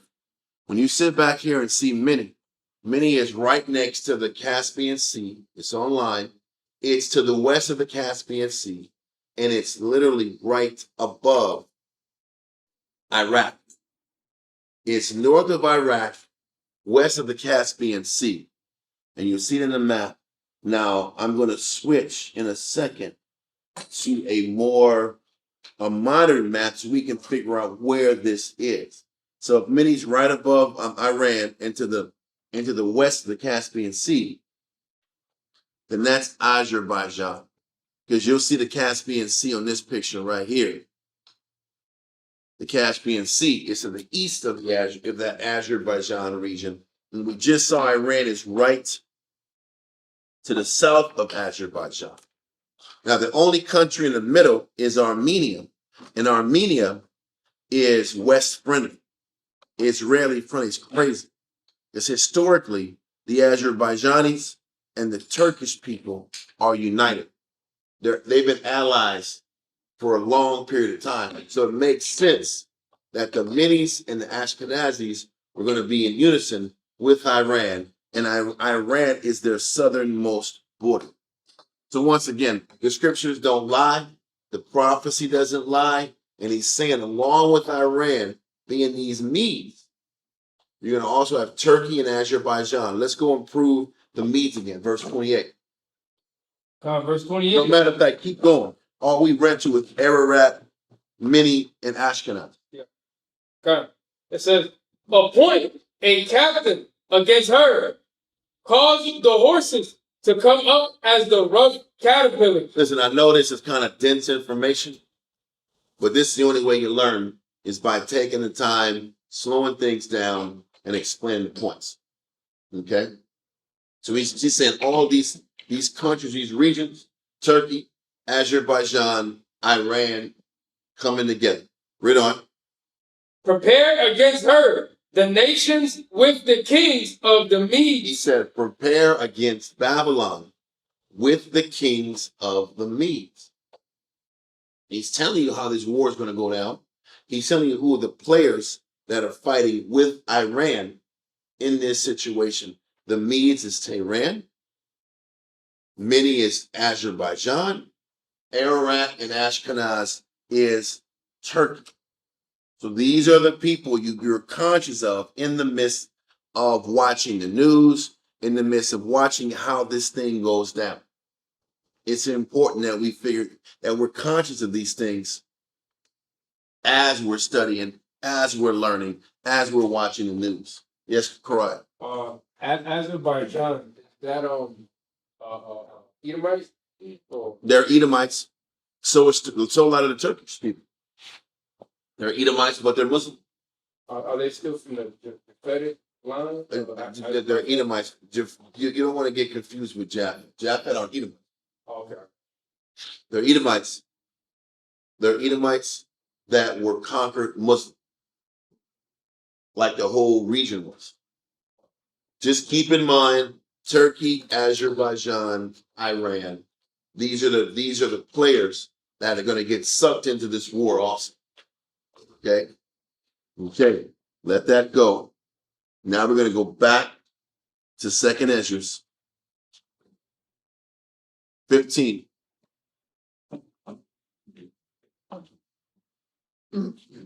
Verse. Like I said, we're going to get through this and give it a little break after this. Let it breathe. Let some more news stories kind of get hot. Let some more time elapse. Then we'll get back on it when things escalate from this point. 2nd Ezra 15, verse 28 through 33. 2nd Ezra chapter 15, verse 28. Yes, Medes is Tehran to be specific. Because Medes is the northern part. The Media region is the northern part of Iran. And what we're going to read in 2nd Ezra chapter 15, they're talking about the Armenian, which is southern Africa. But they're the same people. Okay? So, 2nd Ezra 15, verse 28. 2nd Ezra 15, 28. Behold, an horrible vision, and the appearance thereof from the east, where the nations of the dragons of Arabia. So he says the nations of the dragons of Arabia. So he's talking about the U.S. and the Saudi Arabian allies that are referred to as the dragon. What people don't realize is that all the kings of the Saudi, all the Saudi princes, all the princes of UAE, all the princes of Bahrain, all those countries, all those princes, they're really the king of Jordan. All those kings are Edomites that were sent back here put into power by the British Empire. So even though the Arabian people are Arabian and they're dark skinned, but the leaders are Edomites. That's why they're referred to as the dragons of Arabia. Just like Esau is referred to as a dragon. Okay? So it's the United States and their allies that were the Arabian allies. Read it from the top again, verse 29. Verse 29. Where the nations of the dragons of Arabia shall come out with many chariots. Listen, they spent their oil money on a lot of high-end fancy weapons. Top of the line missile defense systems is what they put all their money into. Missile defense, rocket systems. That's what the chariots that are in Saudi Arabia is, along with all of the military bases that are set up and installed all throughout the Saudi Arabian region. Look at all. If you sit back and look at the picture, it's a little blurry, and you might not be able to see the names of the military bases, or maybe you can, and I just can't. I don't know. I hope y'all can't see it. I hope y'all can't see My it. vision. Okay. I said I hope y'all can't see it. I'm not the only person that can't see it. Because if y'all can see it, I'm in trouble. I don't know what to say, man. Okay, thank you. Then I'm not talking about the country. I'm talking about not being able to see those military bases. Because all those dots are military bases. All those dots are military bases, and I'm just going to take their word for their names there. There's some white letters, and that's cool. But once again, this is talking about the dragons of Arabia shall come with their chariots. So yes, Saudi Arabia has their weaponry, and they also have the United States military bases that they're shooting their weaponry from. This is why one of the first things Iran did was start bombing those military bases. Okay? Whether they bombed the military bases in northern Iraq all the way down along the coast. So this is what's happening. Read verse 29 again. God, where the nations of the dragons of Arabia shall come out with many chariots, and the multitude of them shall be carried as the wind upon earth, that all they which hear them may fear and tremble. So he's talking about United States artillery, United States weapons, whether it's from naval ships, whether it's from military bases, whether it's from the Saudi Arabian installation. This is how these wars are going to be had. And it says people are going to fear and tremble if they're around the presence of these wars when it gets hotter. Because it will get hotter. Read on. Verse 30.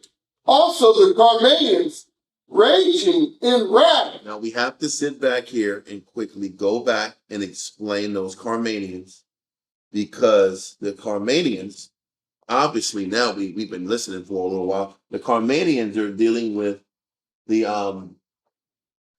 Iranians. He's trying to find that image real quick. There it is. You see Carmania at the bottom. It's near the Persian Gulf. Okay. It's near the Persian Gulf. Y'all see it, Carmania with a C? I know it takes a little time for the image to pop up on the screen. But, the Medes is upper left-hand corner, in that same Iranian area, Carmania is at the bottom. So the Mosai is saying that the Carmania is going to sit back here and operate like wild boars. Read that verse. God, verse 30. Also the Carmanians raging in wrath shall go forth as the wild boars of the wood. We explained that the Iranians were referred to as wild boars because the boars destroyed all of the ecosystem of wherever they were at. I watched it a while ago. Listen, they sit back here, they can destroy all the woodland area if you let them. That's why I think it was in Michigan or it was in Texas. People are actually hired to kill boars. to take them down. It was many as you want in some areas. That's my point, because they spread too quick and they do too much damage to the region.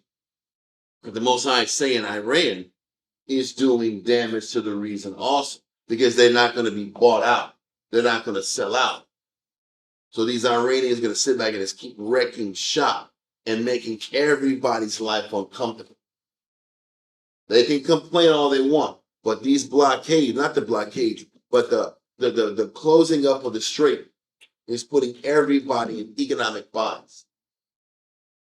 And it will end up wrecking the ecosystem of the world, financially messing up the Saudi Arabian people. Everybody's rates get high now. Everybody's sitting back here claiming a step. I ain't heard about the Strait of Gibraltar in a long damn time. Now the people in Spain talk about the Strait of Gibraltar getting paid from the Strait of Gibraltar. Like what? The Strait of Gibraltar is what goes through Portugal and Spain and gets all the business through the Mediterranean Sea. Now they're sitting back here talking about the Turkish people sitting back here talking about getting paid from their straits. Now everybody want to get paid for going through straits now. This is messing up everybody's ecosystem. Everybody's money's getting messed up. So the Carmanians are like wild boars. Read on. Of the wood, and with great power shall they come, and join battle with them. He's saying the Iranians are going to join battle with the United States and their proxies of Saudi Arabia. Okay, read on. And shall waste a portion of the land of the Assyrians. And he says they're going to waste a portion of the land of the Assyrians. Listen, the Assyrian land.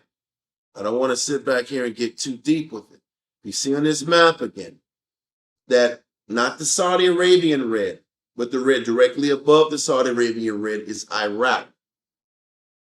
So portions of Iraq, the northern part of Iraq is ancient Assyria. Ancient Assyria is northern Iraq. So what Iran is, what scriptures and prophecy is saying is that Iran is going to be bombing these military installations in northern Iraq. And it's already happened. I think it was Eyal base in Iraq, Eyal base was blown up and attacked in northern Iraq, which is old time Assyria. So these prophecies have already happened. Okay. And so it says, and they shall waste a portion of the land of the Assyrians. So it's going to probably ramp up even more the fighting near these military bases. Okay. Continue. What verse we at? 31 now. Let me sit back here and take this. Okay, so let's get 31. God, verse 31. Second Ezra chapter 15, verse 31. And then shall the dragons have the upper hand. Then the dragons are going to retool, reorganize, and reestablish themselves in the region for a period of time. Once again, when you're reading these verses, this is months and years apart in time. You can't just read it like it's something happening very quickly. So in the midst of the initial wave of attacking, you have the bombing in the North Iraq region, military bases and installations getting bombed and being evacuated, which has already happened. Now the U.S. is going to come back with the second wave of attack. And there's going to be a ramping up of war in the region again. So it says in verse 31, and then shall the dragons have the upper hand. Then they're going to sit back and come with the second wave of attacking in the region. Read on. Remembering their nature. Remembering how cutthroat and ruthless and merciless they are. Read on, whether it's the United States or all their proxies. Read on. And if they shall turn themselves, conspiring together in great power to persecute them. The United States and their proxies are coming together. He says, coming together in great power to persecute them. The them is referring to the Carmanians. So they're going to come together and persecute these Carmanians. So let's continue. Then these shall be troubled, and keep silence through their power. But see, now it says, then these shall be troubled. So now it's saying there's going to be a twist. So in the midst of the United States and their allies gaining leverage, they will eventually be troubled also. The U.S. is going to be troubled. Whatever Iran does in response to their next X amount of waves of attacks, now the U.S. and their proxies are going to be troubled. Read on. God. Read verse 31 again. 31. And then shall the dragons have the upper hand. 32. 31 is talking about the U.S. and the proxies having another wave of attack against Iran. Verse 32. 32. Then these shall be troubled and keep silence through their power. He says, then these shall be troubled. Then these is referring to who? The U.S. and their proxies are going to be troubled in response to Iran's attacks towards them. Read on. And shall flee. And shall flee. Now hold this. Doesn't this tie into what? Amos 5 and 19. Because what? Verse 30 what? Verse 32 says that the United States and their allies are going to sit back here and eventually flee. Okay? Amos. Now listen, you hold Amos 5 and 19. I want you to read verse 32 again. God, verse 32. 2 Ezra 15, 32. Then these shall be troubled. Now these are what the U.S. and their allies will be troubled. Read on. And keep silence through their power. They're going to keep silence, maintain their power, and do what? And shall They flee. will get the hell out of that region. They will get the hell out of fighting these Iranians. Whatever's going to go down is going to be enough to get them bloody, to get them back away. But in the midst of them doing that, what does Amos 5 and 19 say? Amos 5 and 19. As if a man did flee from a lion. Now read verse, in the end of the world, read verse 18 first, and then 19. Verse 18. Woe unto you that desire the day of the Most High. To what end is it for you? Mm-hmm. The day of the Most High is darkness and not light. We're still talking about the end of time and what's about to happen at the end. Read on. As if a man did flee from a lion. It's explaining to you and how you know you're getting close to the end is examples of how a man or a nation is going to flee from a lion. We just explained what that lion was. What was that lion? That lion is Iran. That lion is the Arab world and Iran. And we just read in 2 Ezra 15 in verse 32 that the U.S. and those dragons of Arabia are going to be fleeing from who? The Carmanian, which is Iran. Everything is tying up in multiple chapters. Okay, read on in Amos. Okay, come. It says, as if a man did flee from a lion and a bear met him. Now listen, Ezra doesn't specifically say that after they flee from the Arabians, they're going to sit back here and fight against the Russians. But when you get past verse 33, the wars continue to ramp up. There's more war explained after verse 33, and it starts getting more specific into nuclear war and greater bomb. So everything continues to accelerate after the U.S. flees the conflict that they have with Iran. So let what you had in Amos go back and read verse 32 again, sir. God, 2 Ezra 15, 32. Then these shall be troubled and keep silence through their power. The United States is going to be troubled and keep silence through their power. Read on. And shall flee. And they're going to flee from the Carmanians, which is the lion. Read on. And from the land of the Assyrians, shall the enemy besiege them. So he says, and from the land of Assyria, which is northern Iraq, and those military bases in the region, he says the enemy is going to besiege them, which is talking about the United States and their army bases in the region. That's why they're fleeing. The United States is going to be fleeing from this region. Read on. and consume some of them. Mm-hmm.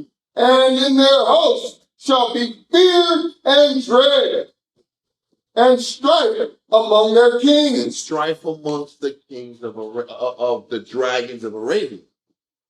So this is where we're at, literally in the prophecy right now. Things will excel and accelerate more, but this is where we're at so far. Okay, was that what you gonna say? Edomite leadership once again, right? Well, it's the U.S. Strife among the kings. Well, did it say strife or did it say strife among the kings. Yes, it's gonna be strife amongst those Arabian kings. Mm-hmm. So, Which is still dragons of the east. proxy. Yes, they're proxies. Okay. Now we're gonna sit back here and go to Jeremiah chapter 51 and verse 8. Now, what we just went through was dealing with the Medes and the Carmanians, and it kind of gave an example of how things are going to turn out. And the lion was the Arabians and the Iranians. But now we're going to go into Amalek a little bit and start going into how they're going to be affected as this thing accelerates also. So we're going to Jeremiah 51, verse 8. Sorry. Jeremiah chapter 51 and verse 8. God. Well, listen. I didn't go into it, but the United States owns obviously the oil in Venezuela and the United States, and they control Mexico's oil too. And that's why Trump was talking about annexing Canada. Because you want to sit back here and control Canada's oil and have the entire lockdown of Greenland, North America, Mexico, and Venezuela, and have all the oil on lock there and distribute it everywhere around the world. That was the game. That was the game plan. So, with that being the case, let's go to Jeremiah chapter 51 and verse 8. Jeremiah 51 and 8. Babylon is suddenly fallen and destroyed. Mm-hmm. Howl for her. Take balm for her pain. If so be, she may be healed. Listen, this place doesn't have much longer to stay in power and to maintain their influence. It's not a scare tactic, a fear tactic to get in people's heads. This is about just simply explaining there's not that much time. So really work on the things you got to work on to make your calling and election sure while you have the time. Okay? Let that verse go. And I want to go to Jeremiah 49. Jeremiah 49. And I know this is a lot of information, but it's got to come out. It's got to come out one way or the other. So Jeremiah 49, verse 17 and through 19. Jeremiah chapter 49, verse 17. Let me get there. Let me get there. I need to sit back and 49, verse 17 through 19. Okay. Jeremiah Now 49. this chapter or verse is dealing with Edom, and it begins to explain in this region where the destruction is going to be centralized in this region of the Middle East. We're still talking about the Middle East, and we're talking about Edom in the Middle East and where the destruction in the Middle East is going to resonate or kind of happen. This is important too. This is important to know. Read that. Jeremiah 49 and 17. Also, Edom shall be a desolation. So I am saying Edom is a desolation. It's going to be a desolation. Read on. Everyone that goeth by, it shall be astonished. Eventually, everybody's going to look upon anything Esau built with his own ingenuity and his own skill and reason. His own skill and reason. They're going to sit back and hiss at it and not have a respect for it, like they don't respect Israel. Now, read on. Everyone that goeth by it shall be astonished, Mm-hmm. and shall hiss at all the plagues thereof. Eventually, everybody's going to look at what Esau built and lose respect for. Read on. As in the overthrow of Sodom and Gomorrah. So what does it let you know? United States is gonna lose prestige, like Sodom and Gomorrah lost prestige and respect. Read on. And the neighbor cities thereof, saith the Most High, no man shall abide there, neither shall a son of man dwell in it. He's also saying this place is going to be destroyed. These regions, these particular regions we're reading about will be destroyed. Read on. Behold, he shall come up like a lion from the swelling of Jordan against the habitation of the strong. He says, behold, he shall come up like a lion from the swelling of the Jordan. So where the Jordan swells is where the Most High is going to come at and destroy the habitation of the strong, meaning soldiers. There's a region near Jordan where the river Jordan swells is a geographical place where the Most High is going to start having this destruction hit this region.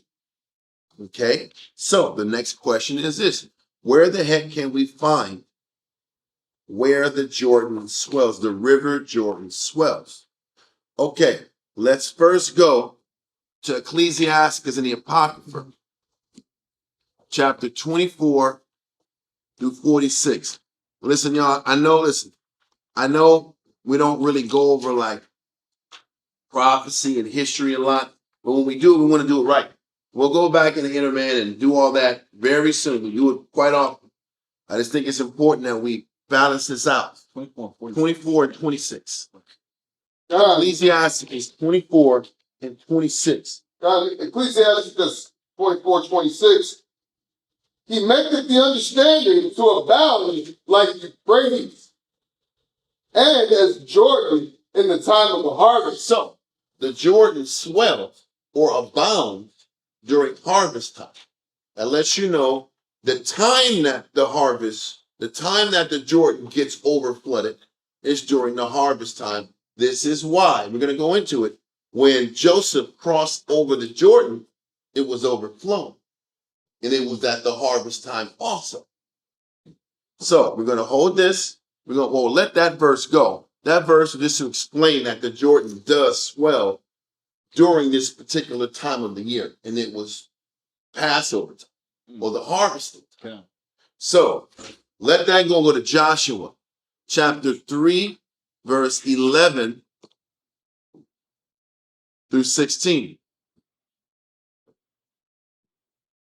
All right. Joshua chapter 3 and verse 11. Let me get there. Joshua chapter 3, verse 11.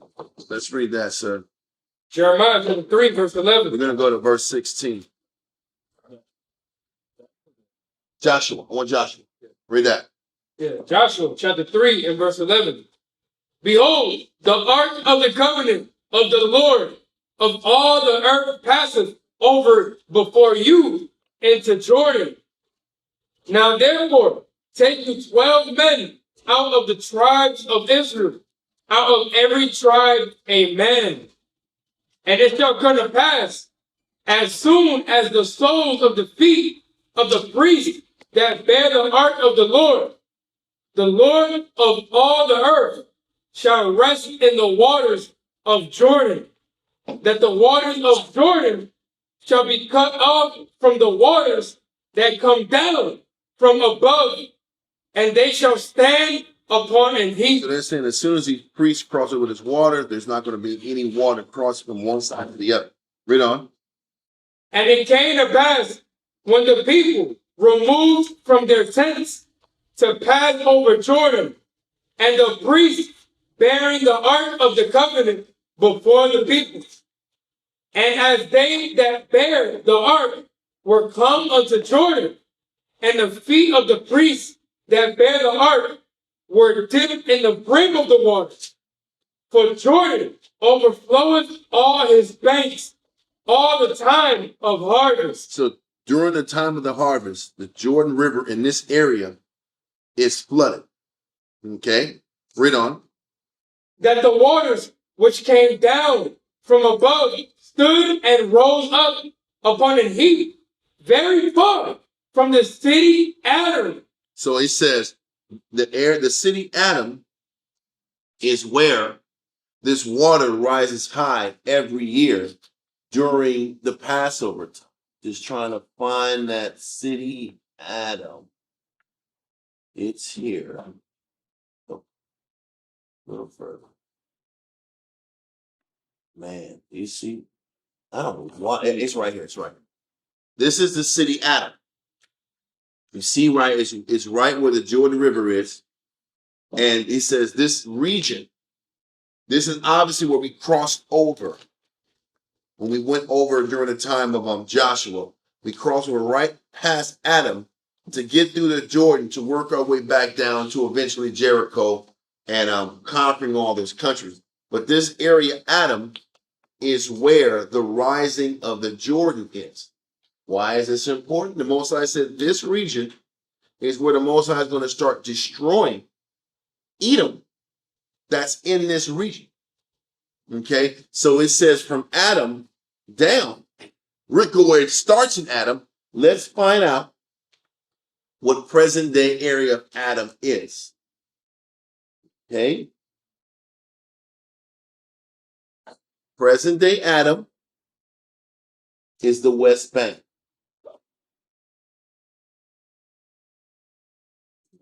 Try to sit back here and bring it as close together as possible. So you see this X amount of miles from the Dead Sea, X amount of miles from the Dead Sea is the West Bank, and that's the area where the Israelis are still giving the Palestinians hell. But this region is where the Most High said he's going to destroy Edom at. Edom never lived there back in the day. Did Edom ever live that high up in Israel back in the day? No, they did not. So this is future prophecy. Because Edom never lived as far as Adam west of the damn Jordan. They were always the furthest Esau got in Israel was Hebron. And that was in southern Judea. That was as far as they got. And that was when we fell in 586 BC. They took the south of Israel. He says Esau is going to fall from Adam. That's going to be the initial point when the Most High is going to destroy Edom or destroy the Amalekite presence in the region. It starts there. Not right now. I need you to hear me out. Are we clear on that point so far? This is where the destruction starts. So we know about the fleeing of the United States from the region, but that doesn't mean that they're not going to get hit. The Israelis aren't going to get hit in the midst of these wars also. So Edom's going to get hit from the West Bank and work themselves down. We're going to go into more proof. That's just one of the landmarks that explains it. So from there, go back to Jeremiah. Are we clear on that comparison? Okay. Now, let's go back to Jeremiah 49. Jeremiah 49, verse 20 and 21. Jeremiah 49 and verse 20. And that's how you know when we're reading in verse 20, it's tied into Amalek. Because he's telling you from the swelling of the Jordan down is where the Moses is going to start smashing Edom in the region. And isn't it always some kind of conflict on the West Bank? But it's Edom fighting these Palestinians. Yeah. But it's important though, Edom is there in that spot. And the Most High going to destroy him from that spot. And we're going to read other verses that show they're going to go from there down to a certain southern region, all the way far east. And it shows all of Esau getting wiped out in the region. Okay. Read verse 20. Jeremiah 49 and 20. Therefore, hear the counsel of the Most High that he had taken against Edom and his purposes. And his purposes of stealing and robbing and destroying and taking everybody's natural resources. We've gone over it over a period of time, but you know, all the Palestinians that are getting killed and starved out and tortured, you know, they have to clear them out to get access to the natural LNG that's right off their coastline, right? And they were setting up proposals 15, 20 years ago to get that land for resort land and to get access to all the oil fields right outside of their area. Everything's about controlling natural resources, oil and gas, financial leverage. And these are their purposes that the Most High is discovering. Read on. That he had proposed against the inhabitants of Taman. Taman, we read about Taman. It's all the Edomite people in that region. We know about America going to get blown up, but the Most High is sitting back here and focus on Edom in this region too. But it starts at that city Adam that's talked about in Joshua. That's near the West Bank. And it works its way down. Let's continue. Surely the least of the flock shall draw them out. The least of the flock of Esau is going to draw all Esau there. The least of their flock is going to draw them all out. The least of the flock is Amalek. It's going to draw the rest of their people into the region for this global war. We've been going over this before. And you can tell, because when you read verse 19, the least of the flock literally lives near that city of Adam. The least of the flock, which is the Amalekites, the Jews people, they're the ones who live in the region that they're drawing everybody to. Read on. It says, surely he shall make their habitations desolate with them. The Most High is going to make their habitations, that region, desolate with all the nation, all the other Edomites that come down to help and defend and to fight. Okay? Read on. The earth is moved at the noise of their fall. The earth is going to be moved. When they fall, the whole world's going to sit back here and be in awe. Read on. At the cry, the noise thereof was heard in the Red Sea. He says the cry of them was heard in the Red Sea. Now we're going to go into more specifics about the fall of these people in that particular region. We're going to go to Ezekiel chapter 25. This goes into the explaining the southernmost border that's going to be destroyed and the far eastern border that's going to get destroyed. That's Esau's or the Amalekites. Ezekiel chapter 25 verse 12 and 13. God, Ezekiel 25 and 12. Let me get there. Ezekiel 25 verse 12 and 13. Read that. God, thus says the Lord power, because that Edom has dealt against the house of Judah. So we're still talking about Edom. Read on. Has dealt against the house of Judah by taking vengeance and have greatly offended and revenged himself upon them. So he's still talking about how Esau wiped out our people, has kept our nation globally in poverty and impoverished and just used us for labor and for our natural resources. The Most High has never forgotten that. Read on. 13. Therefore, thus said the Lord power, I will also stretch out my hand upon Edom. He says, I am going to stretch out my hand against Edom. Okay, continue. And will cut off man and beast from it. Okay, he's going to cut off man and beast from Edom, from their jurisdiction, from their reign and control over the region and over the world. Read on. And I will make it desolate from Teman. He says he's going to make it desolate from Teman. This now we're dealing with a specific area and region in Israel. Now we read from the north is the West Bank near the city of Adam, where the Jordan River overflows.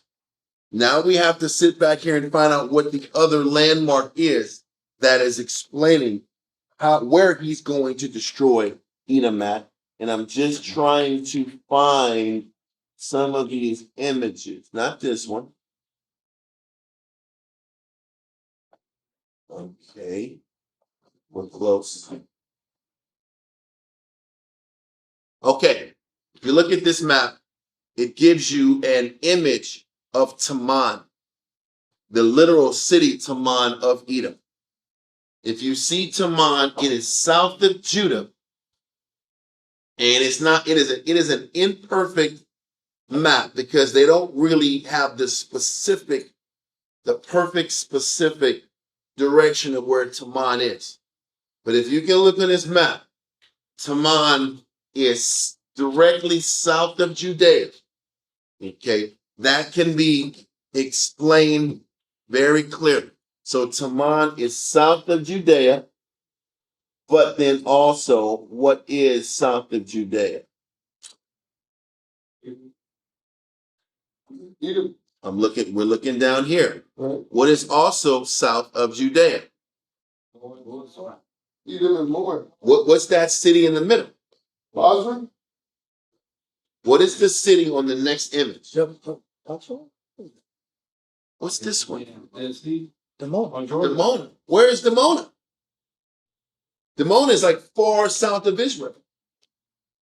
And what is in Demona? It's all the nuclear bomb of Esau. So he's saying in Jeremiah, the destruction is going to start near the West Bank.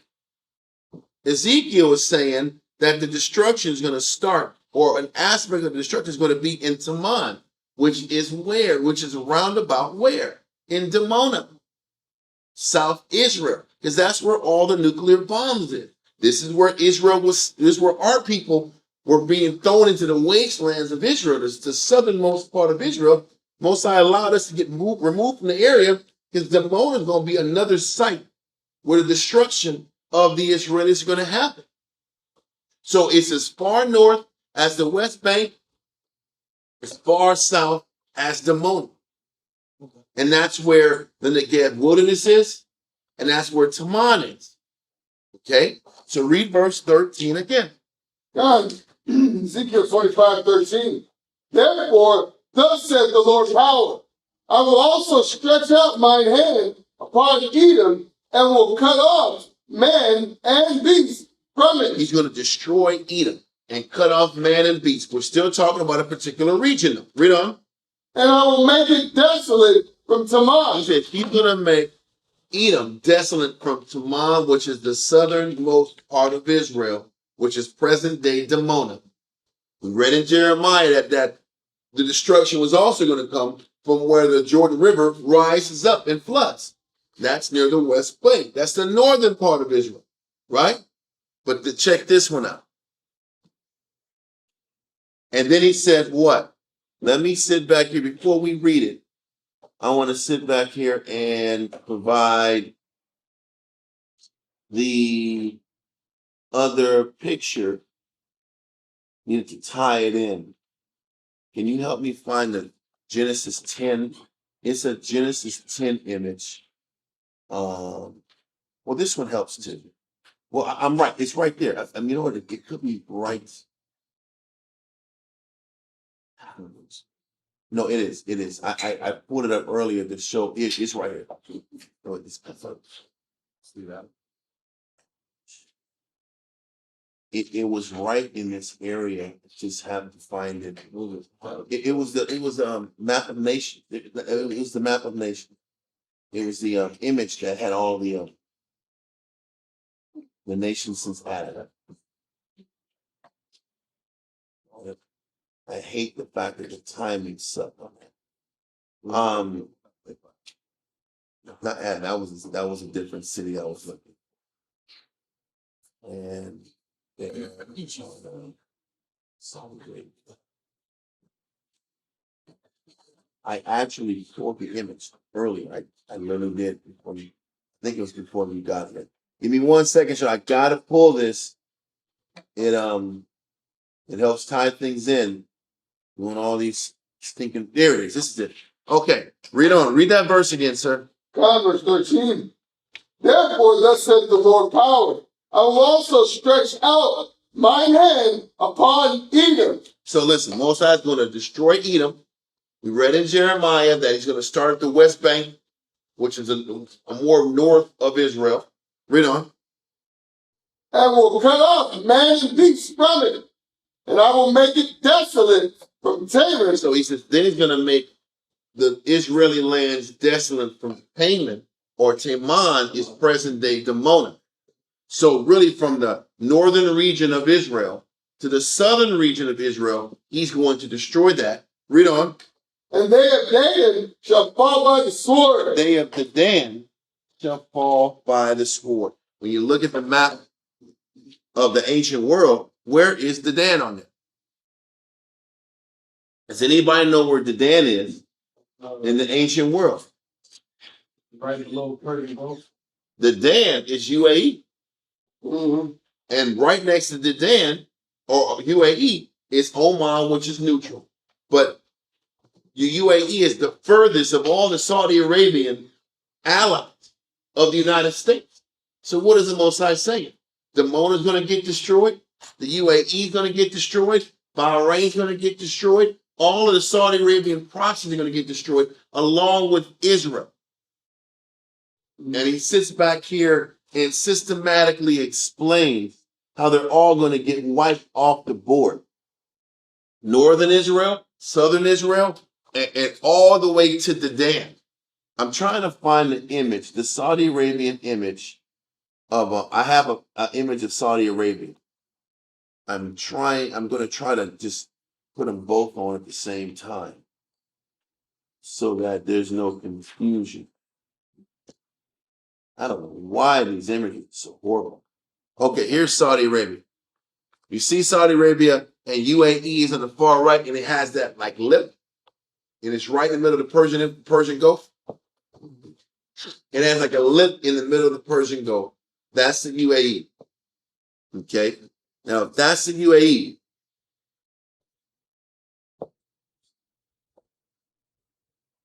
the Dan has that same lip. Okay, not the smaller lip, because the smaller lip is talking about is Qatar. The smaller lip is Qatar. You see that, right? The smaller lip is Qatar. The bigger one is UAE. Look it up.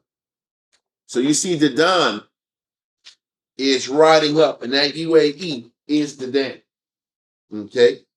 And I'm just showing that to show that what the Most High is saying is all these Saudi Arabian allies are going to get destroyed, along with all their missile sites and their military bases, along with Dimona in southern Israel is going to get destroyed with their nuclear sites, all the way through northern Israel is going to get destroyed. And it's an aspect of the Most High destroying Edom. We know Edom's going to get destroyed in America also. Revelation tells you that plenty of times. Isaiah 34 explains that too. But he also explains Edom that's in the region of the Middle East is going to get destroyed. Okay? Read on, verse 4. No, listen. Simultaneously? Or just in the destruction? In the midst of the destruction. I don't want to sit back here and say simultaneously. Do we understand that so far? Was that clear? So I'm saying is the prophecy is directly against Edom and all the proxies. Well, exactly. In the region. And that's what I was trying to sit back here and show. Now we're going to sit back here and go to one more verse. I think it's been dense enough. I don't think we have to have a long class on this. Let's go Jeremiah 49 in verse 8.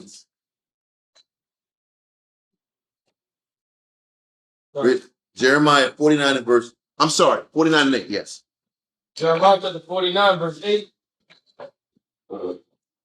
Flee ye, turn back, dwell deep, O inhabitants of the Dan. Still talking about those inhabitants of UAE, the Dan, which are proxies and allies to the United States, those dragons of the East. Read on. For I will bring the calamity of Esau upon him. He says the calamity of Esau is coming to the people of the Dan. This is why the Most High calls the Dan Esau, because they're the mingled people that are allied with Esau, all the way from Dedan to Damona, all the way to the West Bank. Oh, but read verse 8 again. Proverbs 8. Flee ye, turn back, dwell deep, O inhabitants of the Don. For I will bring the calamity of Esau upon him, the time that I will visit him. In the time of the Most High visiting the UAE, Bahrain, Saudi Arabia, Riyadh, Qatar, all those countries that are dragging from the east that have been in bed with Israel and with the United States, their time is coming along with Esau. So the prophecies is very strategic and clear with how the Most High is going to wipe out Esau, the United States, Amalek, and all of their allies. And like I said, I can't tell you date, time, week, month, and year, but it's coming close, and all the information is taking us to this crescendo. Like I said, I know it's earlier in class, but class has been kind of like heavy and dense. I don't want to have to keep bombarding us with more dense information. I think we stop with that. Are there any questions about what we went through these last 2 hours? The dragons of the east, well, it's Esau and all of their allies. Because it's their allies too, because that have Edomite origin. A lot of those people, the princes, the royal families in Jordan, in Saudi Arabia, in UAE, and Qatar, all those guys are Edomites. Yes, because what they don't even tell you is that Hamas is a political organization that's funded by the people in Qatar. The people in Qatar are the ones who do business with Israel. They're the ones who run Al Jazeera. It's all a big game. And Israel has funded Hamas for years for this exact purpose, to come and use them to wipe them out. So most times, like, he knows all of these plans that Esau's been using to gain power in land territories and natural resources, and he's about to sit back and wipe out these regions. Are there any other questions? I got one. Yes, sir. UAE, what's that? United Arab Emirates. And that's, if you see the map, you'll see it where that little horn is that's in the Persian Gulf. And they're the ones begging Trump to literally do ground invasions in Iran. UAE, Saudi Arabia, they're like, listen, you guys got to go boots on the ground and take these guys out. They're literally sitting back here and pushing for Trump to do that. But they're all in unison against Iran. And like we've been going over, there's a lot of heavy information, but read about the Azerbaijanis, the Turkish people, all these cats are going to be lining up with Iran, and how Iran is the lion. And Esau's going to run and flee from the lion. It's like 2nd Ezra 15 and 32 said, they're going to flee from the lion. So anyway, all this information is here.